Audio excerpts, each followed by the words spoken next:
आजमगढ़ क्षेत्र के कतालपुर स्थित हजरत सैयद मखदूम अहमद शाह कत्ताल आरिफ रहमतुल्लाह अलैह का एक दिवसीय उर्स हर साल की तरह इस साल बुधवार को मनाया गया। मजार के सज्जाद दानशीन हाफिज सैयद सरफराज अशरफ ने बताया कि दिन बुधवार के बाद नमाज फजीर कुरान खवानी तथा सुबह 8 बजे चादरपोशी व कुल शरीफ के बाद नमाज मगरिब मिलाद शरीफ का प्रोग्राम हुआ, जिसमें क्षेत्रीय नातखा व उलमा के साथ साथ दूरदराज के हाफिज व कारी अपने खिताब से लोगों को सरफराज किया।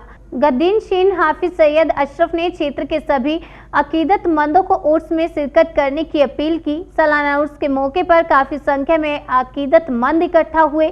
सालाना उर्स के मौके पर एहतराम के साथ यहाँ फतिहा खानी होती है, फिर मोहल्ले में ईद मुलादुन्नबी का प्रोग्राम होता है। अल्लाह ताला अपने इस महबूब बंदे के सदके में उसकी दुआएं सुनता है। गांव में सारे लोग इकट्ठा होते हैं जहां अल्लाह व उसके रसूल का जिक्र होता है, बुजुर्ग गाने दिन का जिक्र होता है और सारे लोग इस एहतराम के साथ मजार पर आते हैं, अपनी मन्नत के तकमील के लिए यहाँ दुआएं मांगते हैं। आइए सुनाते हैं कि मौलाना मोहम्मद अब्दुल बारी नईमी ने क्या कुछ कहा। मौलाना साहब, ये फातिहा पढ़ा गया है, ये किस मौके पर उर्स लगता है और क्या है? हज़रत आरिफ शाह कत्ताल रहमतुल्लाह ताला अलैह के सालाना उर्स के मौके पर एहतमाम के साथ यहाँ फातिहा खानी होती है। फिर मोहल्ले में ईद मिलादुन्नबी सल्लल्लाहु ताला अलैहि वसल्लम का प्रोग्राम होता है।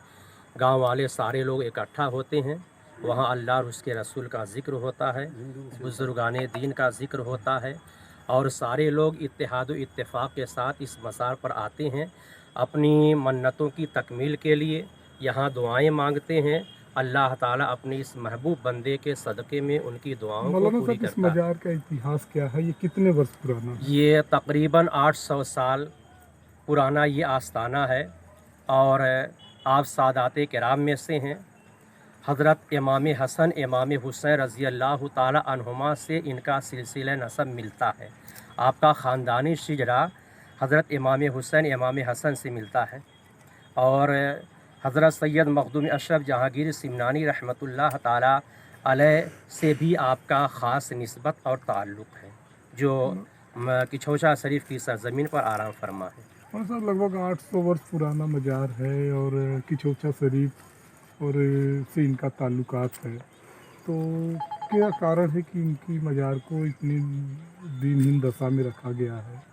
इसका उत्थान का कोई व्यवस्था, कोई कार्य योजना आपके पास? हाँ, दरअसल यहाँ आबादी छोटी है और आबादी से दूर ये आस्ताना है और इसे मौक़े नहीं मिले कि यहाँ कुछ और तरक्की हो और यहाँ जम्मे गफ़ीर हो, आबादी दूर रहने की वजह से।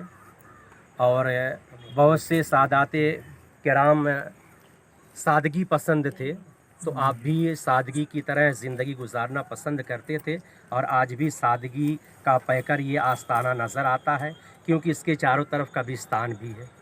इस वजह से जो है और तरक्की के मौक़े नहीं मिले कि यहाँ दुकानें सजें या और कुछ हो, क्योंकि कब्रिस्तान जहाँ पर रहती है तो वहाँ पर ना तो दुकान सजाई जा सकती है, ना कोई मकान बना सकता है।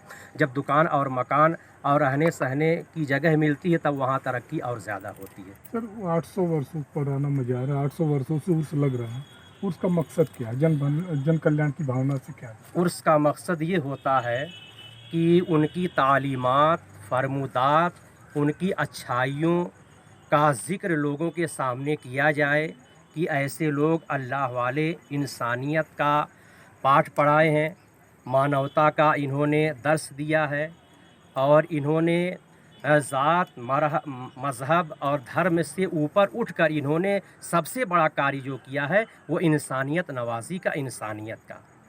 चाहे वो जिस भी कौम या जिस धर्म से रहने वाला हो, इससे नहीं कोई मतलब था। इंसान है तो उसके साथ इंसानियत से पेश आए और इन्होंने सबसे बड़ा जो कार्य किया है वो लोगों को अपने रब से मिलाया है कि लोग अच्छाई की जानिब बढ़ें और बुराइयों से रुकें। یہ اللہ والے جتنے حضرت عارف شاہ کتار رحمۃ اللہ تعالی علیہ جن کے آستانے پہ ہم اور آپ ان کا صحیح ادیش یہی رہا ہے کہ لوگ گناہوں سے توبہ کر کے اچھائیوں کی جانب مائل ہو جائیں. بہت